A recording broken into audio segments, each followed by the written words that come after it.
ఏపీలో రెండో రోజు పింఛన్ పంపిణీకి అధికారులు ఏర్పాట్లు చేస్తున్నారు. తొలి రోజు లబ్ధిదారులు తీవ్ర ఇబ్బందులు పడడంతో ఇవాళ అలాంటి ఇబ్బందులు లేకుండా జాగ్రత్తలు పడుతున్నారు. మొదటి రోజు 25,66,000 మంది లబ్ధిదారులు పింఛన్ అందుకున్నారు.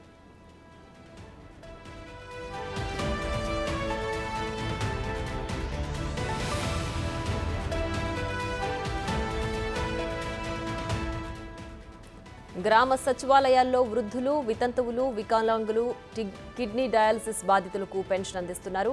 నిన్న ఒక్కసారిగా సచివాలయాల దగ్గర లబ్ధిదారులు భారీగా క్యూ కట్టారు. అయితే సరైన సౌకర్యాలు లేక ఎండ తీవ్రత ఎక్కువగా ఉండడంతో వృద్ధులు తీవ్రంగా ఇబ్బంది పడ్డారు. పలువురు వృద్ధులు అస్వస్థకు గురయ్యారు.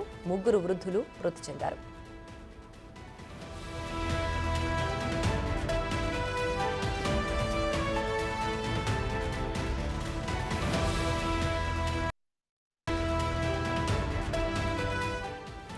తిరుపతి జిల్లాలో నిన్న పింఛన్ల పంపిణీ ఆలస్యంగా ప్రారంభమైంది. సాయంత్రం 4 గంటల తర్వాత పంపిణీ మొదలైంది. పింఛన్ల కోసం పడిగాపులు కాసి 2 మృతి చెందారు. మదనపల్లిలో రాజమ్మ అనే వృద్ధురాలు, ఎర్రవారి పాములంలో షేక్ అస్లాం సాహెబ్ అనే వృద్ధుడు మృతి చెందాడు. పింఛన్ కోసం సచివాలయాలకు వెళ్లిన వృద్ధుల కోసం ఎలాంటి సౌకర్యాలు ఏర్పాటు చేయలేదు. తిరుపతి జిల్లాలో తొలి రోజు 43% పింఛన్లు పంపిణీ చేశామని అధికారులు తెలిపారు.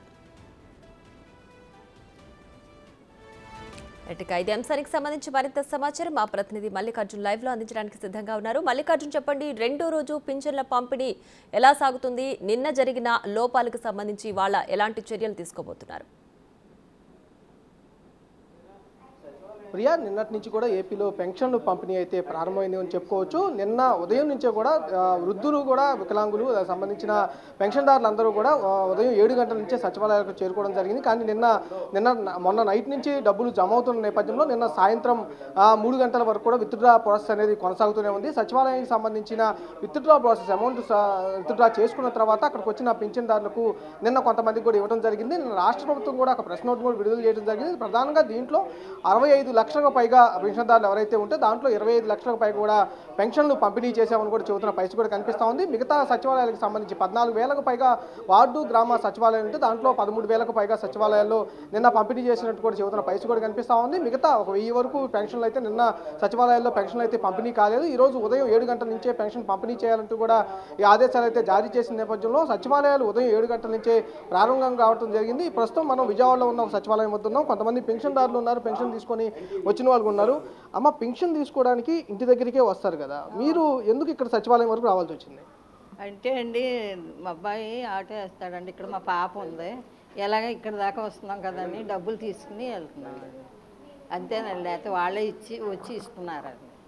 అంటే ఎవరైనా చెప్పారా మీకు సచివాలయం దగ్గరికి వెళ్ళి పెన్షన్ తీసుకోండి అని? ఎవరు చెప్పారు? చాలా మంది చెప్పుకుంటున్నారండి, వస్తున్నారు చాలా మంది జనాలందరూ, ఆడవాళ్ళు నిన్న నుంచి వస్తున్నారంటండి. నిన్న మేము రాలేదు.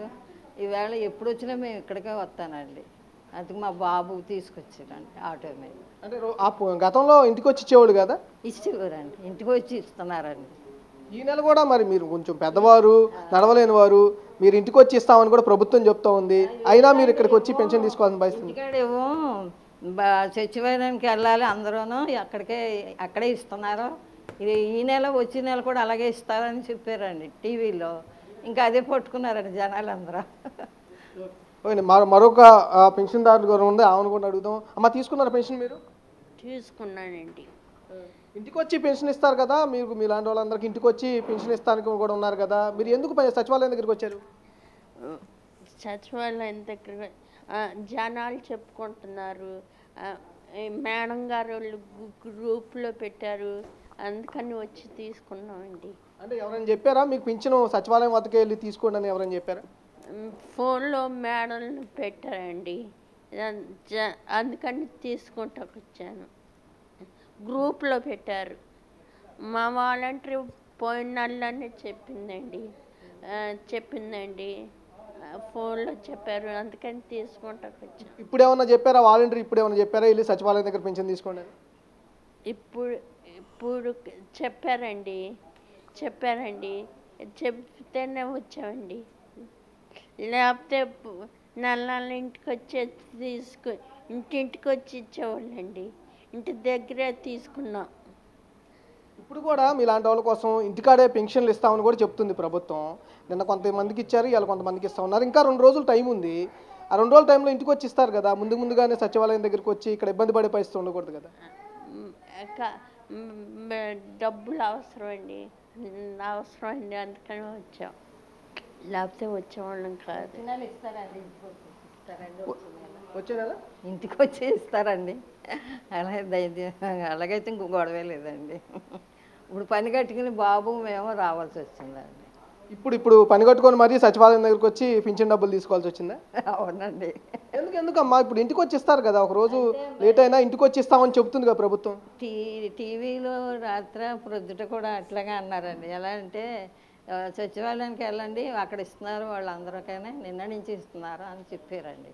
అదే మాట నిజం కావాలని మేము వచ్చి, అంటే ఆరోగ్యంగా ఉన్న వాళ్ళకి, కొంచెం ఏజ్ ఉన్న వాళ్ళకి, నడిచే వాళ్ళకి, ఇబ్బంది లేని వాళ్ళకి సచివాలయం వద్ద తీసుకోమంటున్నారు. బాగాలేని వాళ్ళకి ఇంటికి వచ్చి ఇస్తామని కూడా వాళ్ళు కూడా చెబుతున్న పరిస్థితుంది. అంటే నేను అసలు నిజంగా రారేమో అని అనుకునండి, మేము పని కట్టుకునే వచ్చామండి నిజంగా. అందుకని అండి రాగలేక మెట్లు కూడా ఎక్కలేకపోయానండి. అంతే, కొంత పెద్ద వయసు, 72 సంవత్సరాలండి నాకు. అందుకని నడవలేనండి, మోకాలు నొప్పి. అయినా దేవుని కృప వల్ల ఇలాగా రావాల్సి వచ్చింది. ఇక్కడ మళ్ళీ ఎవరేమని చెప్పి దాంతో వచ్చారు మీరు? అలా కాదులేండి, ఎవరేమని కాదు, మా అవసరం ఉంటుంది కదండి, అందుకని. ఓకే, సచివాలయాలకు సంబంధించి చాలామంది కూడా పెన్షన్లు తీసుకుంటున్న పరిస్థితి కూడా కనిపిస్తూ ఉంది. నిన్న ఎదురైన ఏదైతే సమస్యలు ఉన్నాయో వాటిని ఈరోజు సాల్వ్ చేసుకుంటూ కూడా ప్రభుత్వం ఈరోజు ఉదయం 7 గంటల నుంచి సాయంత్రం 7 గంటల వరకు కూడా సచివాలయం సిబ్బంది అందుబాటులో ఉంటారని చెప్తా ఉన్నారు. పింఛన్దారులు అంటే అనారోగ్యంగా గురైన పింఛన్దారులు కానీ, వృద్ధులు కానీ, వికలాంగులు కానీ, వాళ్ళంటి వాళ్ళకి ఇంటి వద్దకే వెళ్ళి మేము పెన్షన్ ఇస్తాము, మిగతా ఎవరు వచ్చినా కూడా ఇక్కడే పెన్షన్ ఇస్తామంటూ కూడా సచివాలయ ఉద్యోగులు వాళ్ళకి నచ్చజెప్పి 100 మందిని నిన్న పంపించిన పరిస్థితి. ఈ రోజైతే వచ్చిన వాళ్ళందరికీ కూడా పెన్షన్లు పంపిణీ చేస్తున్న పరిస్థితి కనిపిస్తూ ఉంది. ఆల్మోస్ట్ నిన్న 25 లక్షలకు కూడా పెన్షన్లు పంపిణీ చేయడం జరిగింది. ఈ రోజు దాదాపుగా కూడా 75%, అంటే దాదాపుగా 40 లక్షలకు పైగా కూడా పెన్షన్లు పంపిణీ చేస్తామంటూ కూడా ఇటు ప్రభుత్వం కూడా చెబుతున్న పరిస్థితి కనిపిస్తూ ఉంది. Right Mallikarjun, thanks for the updates.